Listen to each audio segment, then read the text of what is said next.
Selamat datang di Jarat Podcast. Malam hari ini saya ketemu seorang dokter, seniman, pokoknya multi talenta. Beliau adalah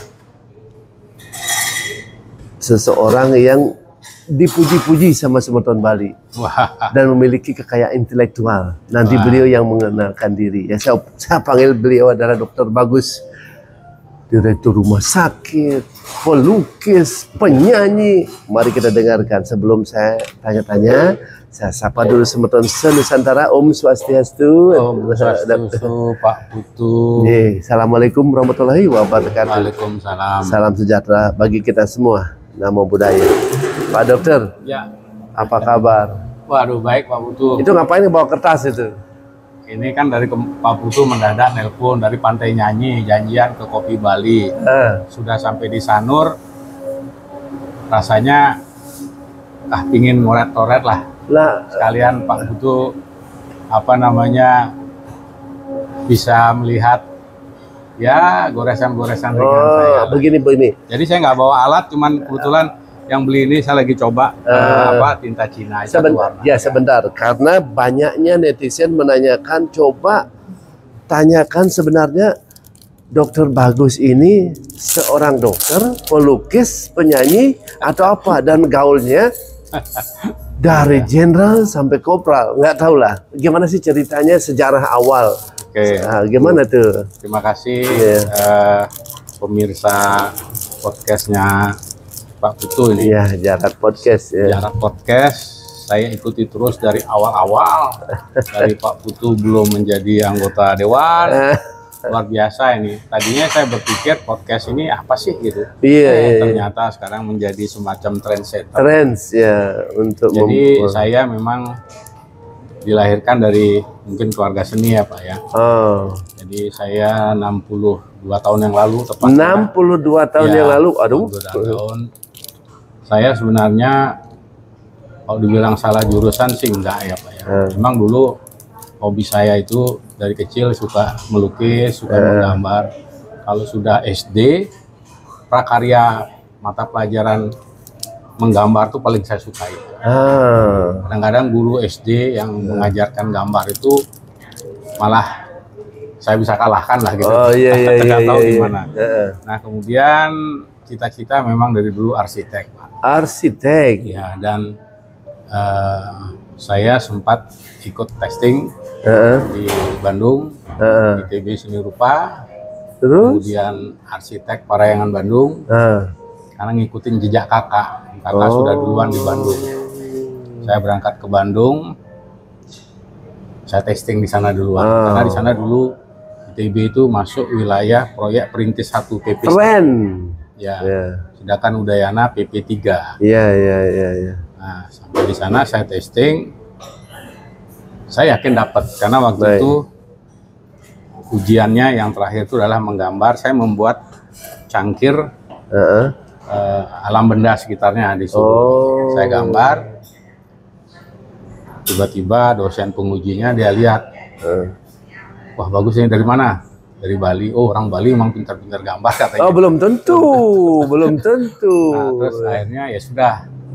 Singkat cerita lulus. Dari Bandung naik kereta Mutiara, turun di Ubung, orang tua nyamperin. Nah, gimana hasilnya? Dia bilang. Orang tua ngerayu. Disuruh masuk kedokteran. Kedokteran. Tapi arsitek selesai juga. Di sana bukan, artinya kan di sana duluan Pak, 2 bulan duluan. Karena kan Parayangan swasta, ITB itu masuk PP1 lebih duluan. Jadi pengumuman sudah dapat. Orang tua ingin supaya anaknya ada yang dokter. Gitu. Dirayulah saya masuk kedokteran. Itu benar ini Pak. Zaman itu kan enggak ada sagak-sogok. Enggak ada ya. Saya masuk testing, masuk kedokteran FK Unut. Saya ingat itu urutannya nomor 11. Pagi-pagi ayah ketok pintu, bawa koran di Bali Pos itu, dipeluk saya karena senangnya dapat kedokteran. Saya ya sudah jalanin aja. Apa yang terjadi? Diajaklah saya ke dealer Toyota. Waktu Toyota 2000, belum 2000.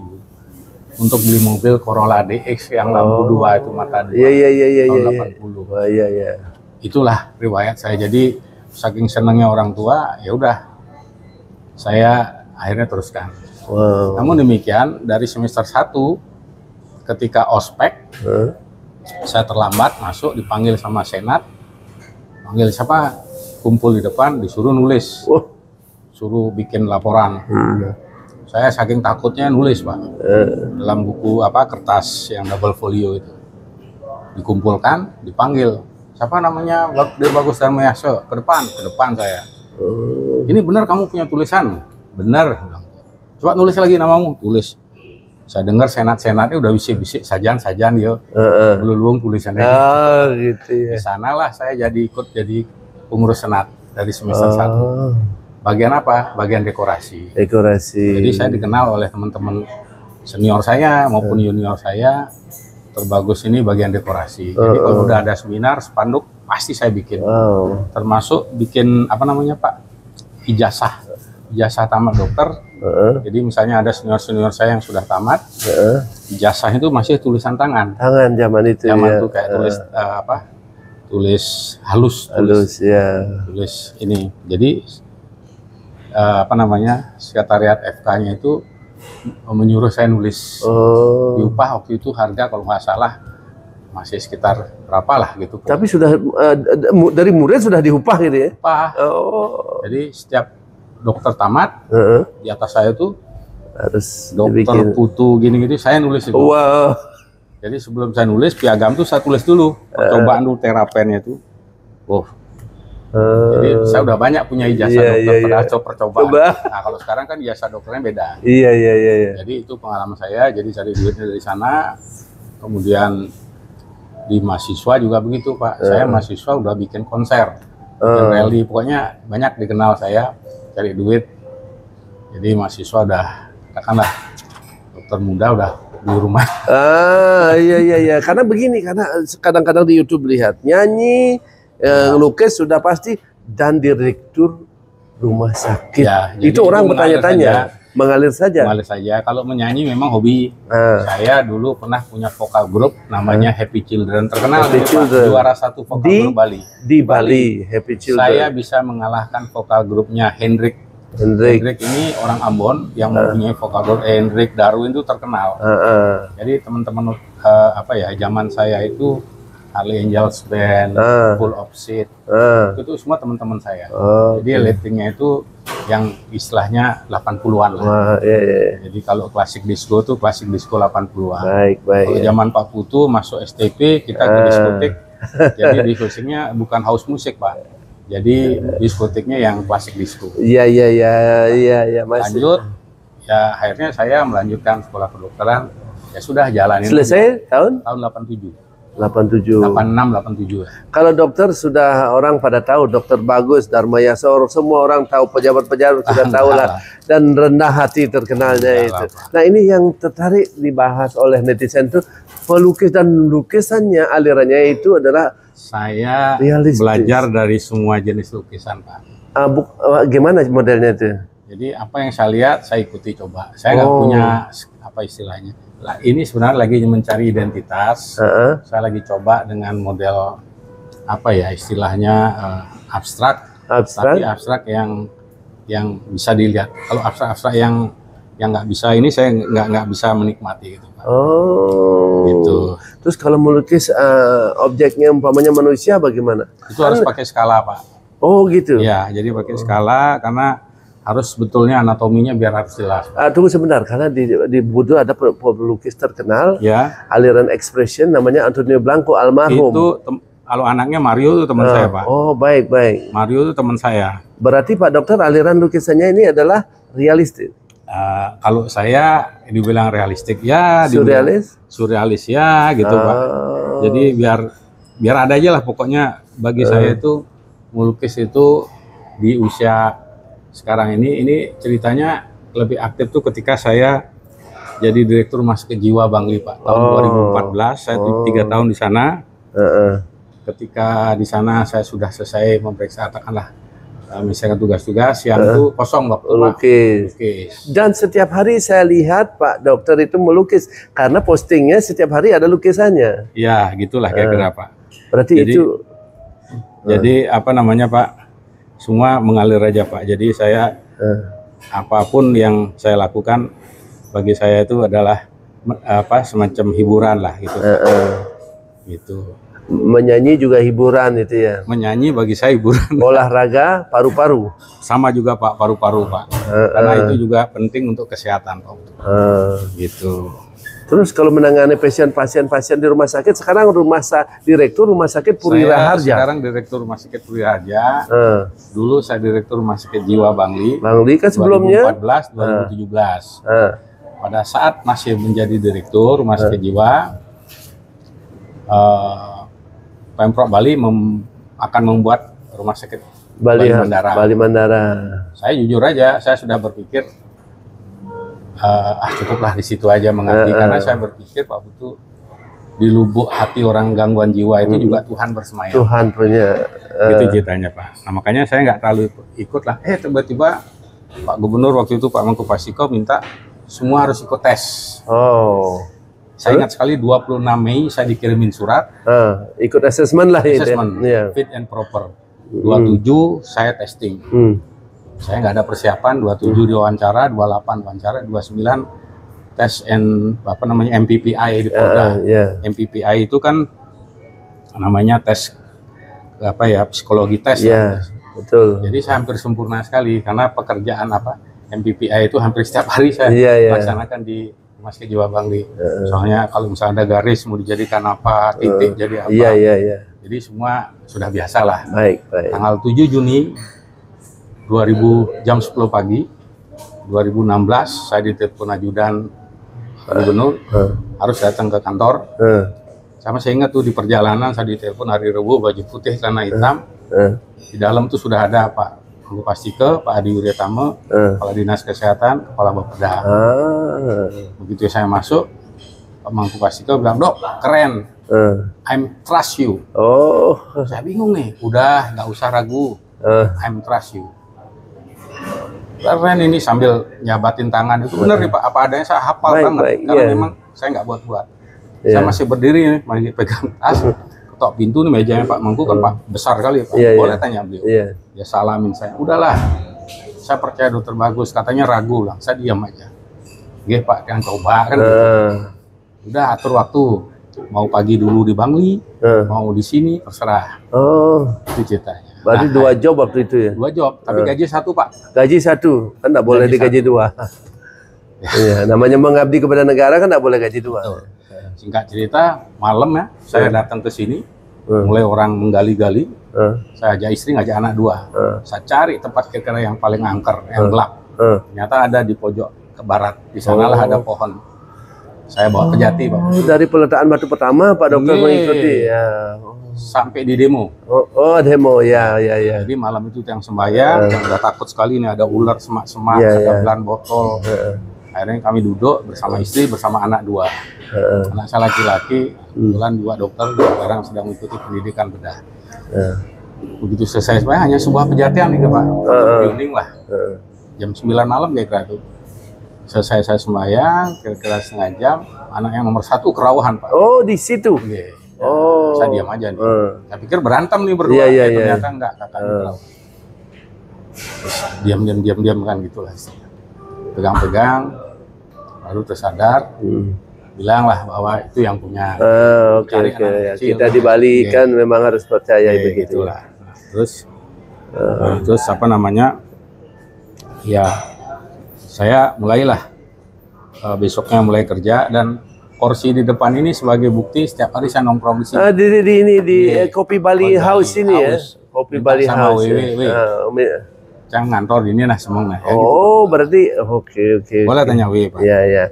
Pemirsa, ternyata sejarah beliau itu tidak segampang apa yang netizen sampaikan. Beliau memang ada keturunan seniman dan mereka keluarga yang sopan, santun, sehingga turunannya sekarang ini benar-benar apa yang disampaikan netizen itu benar dan berasal dari keluarga yang terhormat. Jadi dokter, jadi pelukis, lihat tuh, dikirain itu jiplak-jiplak, semeton, tidak. Mereka melukis aslinya, dan melukis orang, melukis pohon, melukis binatang, hampir sama.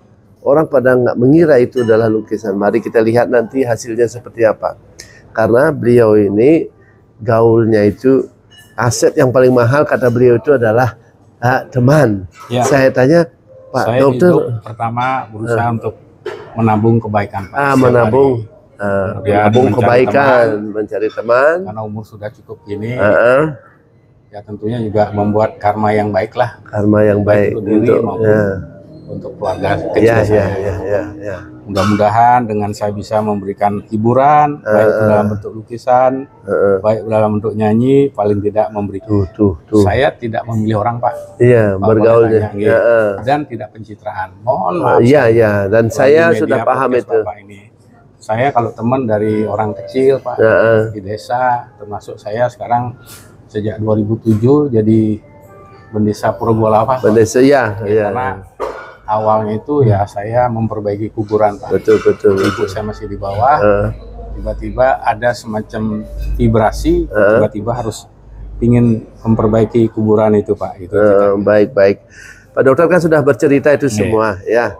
Nanti kami akan angkat juga di media terkait dengan histori apa yang netizen mau, apa yang netizen komentar, kami akan jawab nanti melalui baik media-media yang online maupun cetak. Nanti kami akan sampaikan bahwa saya sudah wawancara beliau, saya sudah tanya, dan beliau melukis sendiri dan beliau menyampaikan realita kehidupannya dari kecil sampai menjadi dokter dan penyanyi dan pelukis. Ya memang agak aneh Pak.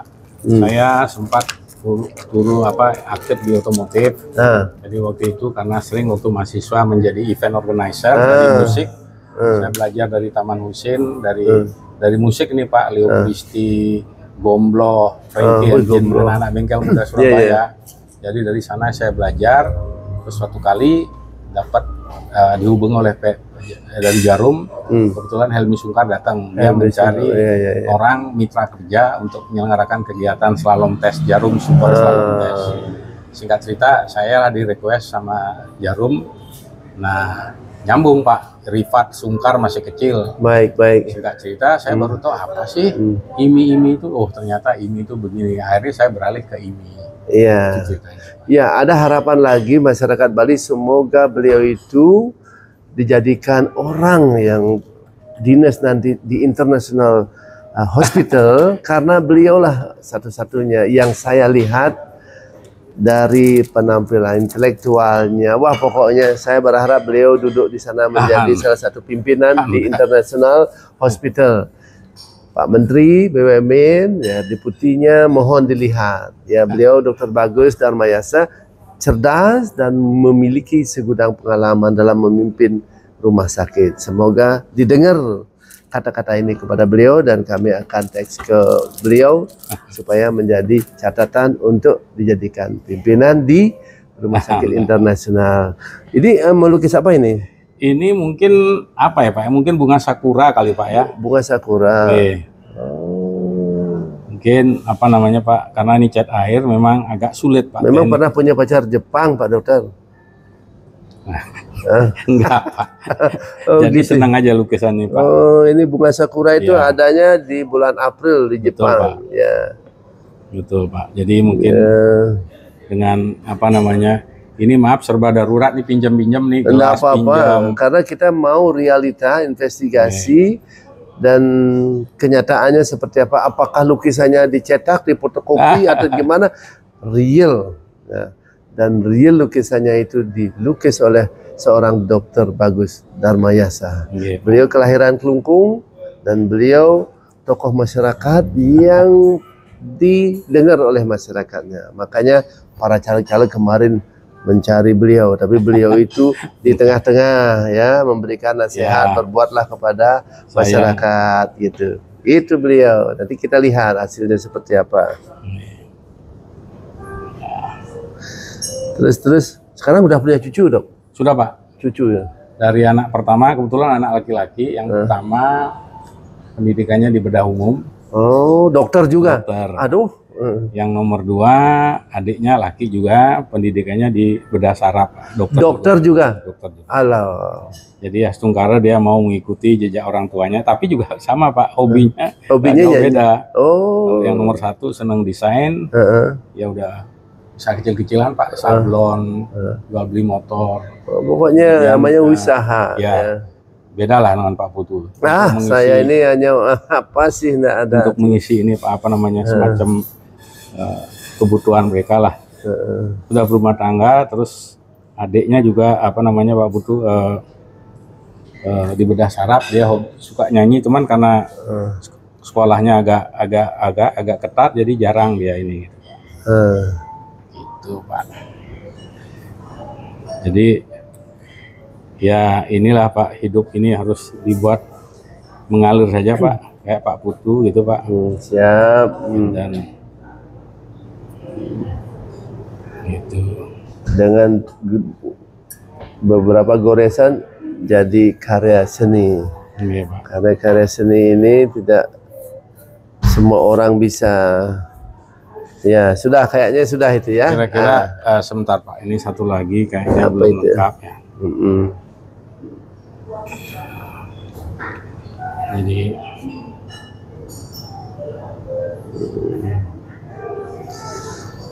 terus begitu bapak-bapak ya memposting lukisannya Pak Dokter, saya itu terngiuh, dan kata-kata Pak Dokter lagi, motivasi-motivasi yang disampaikan oleh TikTok itu, saya jiwa jadi bangun gitu ya. Kata-katanya itu, waduh, kalau kegagalan itu ada, keberhasilan itu menunggu, karena ya ada keberhasilan pasti itu Pak. Saya juga belajar dari apa ini, kata-kata bijak dari apa medsos Pak, itu perlu setidaknya buat kita Pak, supaya menjadi pegangan hidup Pak. Setidaknya buat kita. Tidak mungkin Tuhan memberikan kegagalan terus. Tuhan setelah gagal itu keberhasilan menunggu, kan begitu. Kira-kira begitu Pak. Tuhan tuh sudah punya rencana, kita nggak tahu. Pasti ada baik, ada buruknya Pak gitu. Gitu. Ini maaf Pak, agak ini soalnya airnya nggak terlalu gini Pak. Iya. Oke, ada 3 dimensinya. Burungnya. Kalau istri nggak dilukis? Ada Pak. Pelukis itu, aduh, memang darahnya itu berbeda.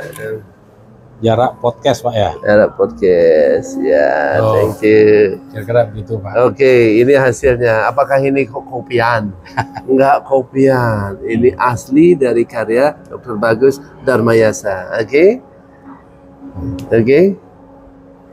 Oke, Semeton.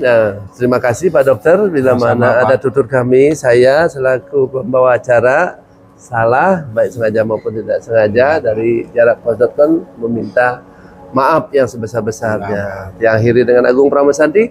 Om Santi. Assalamualaikum warahmatullahi wabarakatuh.